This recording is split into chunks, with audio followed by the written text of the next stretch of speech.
अस्सलाम वालेकुम, आदाब नाज़रीन, आप देख रहे हैं ABS स्पीड न्यूज़ और मैं हूं आपका मेज़बान अब्दुल बसीर अब्दुल्ला। आइए डालते हैं आज की अहम खबरों पर एक नज़र।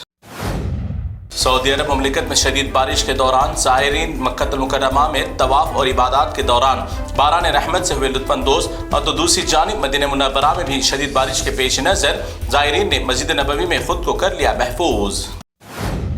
सऊदी अरब मुमलिकत में शदीद तूफ़ानी बारिश और सैलाब की वजह से बुरा हाल। मुमलिकत के कई इलाकों में तूफ़ानी बारिश के बाद भारी पैमाने पर हुआ माली और जानी नुकसान। कई गाड़ियां बह गई। सैलाब में अवाम को एहतियात की दी गई हिदायत।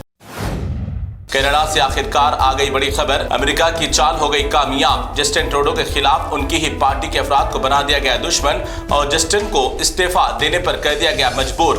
हम आपको याद दिला दें कि अमेरिका ने कनाडा को अमेरिका की रियासत बन जाने का दिया था ऑफर, जिसके बाद ही पार्टी में आ गई दरार। क्या अब कनाडा बन जाएगा अमेरिका की रियासत? कनाडा के वजीर आजम के ओहदे से इस्तीफा देने वाले जस्टिन ट्रूडो और हिंदुस्तान के सिफाती ताल्लुकात हो गए थे खराब। अब जस्टिन ट्रूडो के इस्तीफा के बाद हिंदुस्तान की रियासत का कनाडा के लिए खुल जाएगा रास्ता, या फिर हिंदुस्तान को करना पड़ेगा अभी इंतजार। चीन पर फिर एक बार मंडलाए बर्बादी के बादल। वायरस की खबरों के दौरान ज़लज़ले की तबाही। चीन के शहर तिब्बत में 6.8 की शिद्दत के साथ आए ज़लज़ले के झटके, जिसकी वजह से 100 से ज्यादा अफराद हलाक, 100 से ज्यादा अफराद जख्मी और दर्जनों इमारतें हो गई तबाह। अमेरिका के सदर बनने वाले ट्रंप के लिए मायूसी की खबर। ट्रंप की हलफबरदारी तकरीब के दिन ही अमेरिकी परचम रहेगा सरनिगू, यानी आधा परचम रहेगा झुका हुआ, क्योंकि 30 दिसंबर को साबिक अमेरिका सदर जिमी कार्टर का हुआ था इंतकाल, जिसके इजहार ताज़ियत के लिए मुल्क के हिसाब से 30 दिन तक परचम रहेगा नीचे। कई साल बाद दोहा से दमिश्क की सरजमीन पर उतरे मुसाफिरीन का तैयारा। मुल्क शाम से ताल्लुक रखने वाले मुसाफिर ने अपनी सरजमीन पर दोबारा लंबे अरसे के बाद वापसी पर बड़ी खुशी का इजहार करते हुए आए नजर। चीन में आने वाले ज़लज़ले के झटके महसूस किए गए भारत, नेपाल में भी। नेपाल और भारत के कई मकामात पर ज़लज़लों के झटके महसूस करने के बाद अवाम में देखा गया खौफ का माहौल। हिंदुस्तान के मशहूर मारूफ वली बुजुर्ग हजरत ख्वाजा मोइनुद्दीन चिश्ती अजमेरी रहमतुल्लाह अलैह के 813वें उर्स की तकरीबात बड़ी अकीदत और एहतराम के साथ हुई आज मुनक़िद। हिंदुस्तान के अलावा पड़ोसी मुल्क पाकिस्तान से भी ज़ायरीन की हुई आमद। सख्त तरीन सिक्योरिटी इंतजामात, लाखों ज़ायरीन ने की शिरकत। इस साल 2025 दिल्ली में होने वाले आम इंतखाबात की तारीख का कर दिया गया ऐलान। 70 असम्बली हल्कों में 5 फरवरी को होंगे वोटिंग और 8 फरवरी को नताइज कर दिए जाएंगे जारी। इलेक्शन कमीशन ने जारी किया प्रेस नोट। चीन में फैलने वाले नए वायरस को हिंदुस्तान में इसके केसेस दर्ज किए जाने के बाद हिंदुस्तान की आवाम में खौफ का माहौल, मगर इस खौफ को खत्म करने में के लिए हिंदुस्तान के वजीर सेहत JP नड्डा ने कहा कि नहीं, अब किसी को भी घबराने की जरूरत। जानिए क्या कहा वजीर सेहत ने। अब भिखारियों के बारे में मालूमात फराहम करने वाले को मिलेंगे 1000 रुपए इनाम। मध्य प्रदेश के शहर इंदौर को भिखारियों से पाक करने का बनाया था कानून, मगर फिर भी कई मकामात पर छुप छुप कर भीख मांगने की दी जा रही है इत्तला। अब भिखारियों की इत्तला दिए जाने पर मिलेगा 1000 रुपए का इनाम।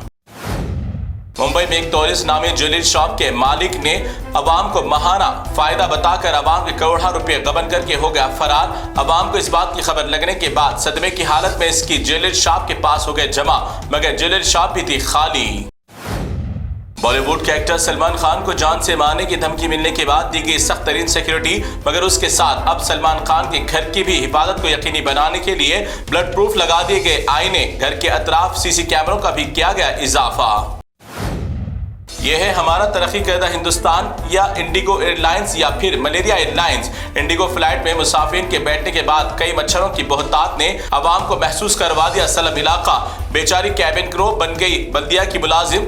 मस्कीटो बैट लेकर मच्छरों को मारते दिखाई दिए तैयारे में।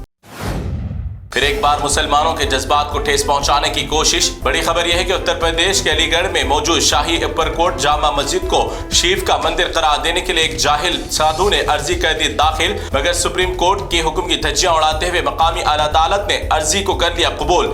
15 फरवरी को समाअत का भी दे दिया वक्त। सुप्रीम कोर्ट ने किसी भी अदालत को अर्जियां कबूल करने पर लगाई थी पाबंदी। साउथ सेंट्रल रेलवे ने एक कारनामा दिया अंजाम। हैदराबाद चेल्लापल्ली रेलवे बड़े टर्मिनल का वजीर आजम नरेंद्र मोदी के जरिए वर्चुअल तौर पर इफ्तिताह दे दिया गया अंजाम। इस मौके पर वजीर आला रेवंत रेड्डी, मरकजी वजीर अश्विनी विष्णु और दीगर भी थे मौजूद। बेंगलुरु में नए वायरस के केसेस सामने आने के बाद कर्नाटक हुकूमत ने अपने रियासती अवाम को दोबारा मास्क पहनने की दे दी हिदायत। एक तरफ इस वायरस से खौफजदा न होने की अपील तो दूसरी जानिब अवाम को बताए जा रही है rules. Telangana board of intermediate में अभी तक इंटर की फीस दाखिल नहीं करने वाले तलबा को फिर एक बार फीस दाखिल करने की तारीख में दी गई मोहलत। 16 जनवरी तक 2500 रुपए जुर्माने के साथ फीस दाखिल करने की दी हिदायत। इस नए वायरस से तेलंगाना की आवाम को घबराने की नहीं है जरूरत। तेलंगाना के वजीर सेहत दामोदर राज नरसिम्हा ने कहा कि हुकूमत तेलंगाना आवाम की हिफाजत को यकीनी बनाने के लिए हर मुमकिन इक़दाम देगी अंजाम। तो नाज़रीन, ये थी ABS स्पीड न्यूज़ की तमाम तफसीलात। दीगर खबरों के लिए आप देखते रहिए ABS न्यूज़ और हमारे चैनल को लाइक करना, शेयर करना, सब्सक्राइब करना ना भूलें। तो फिलहाल आप मुझे दें इजाज़त। अल्लाह हाफिज़।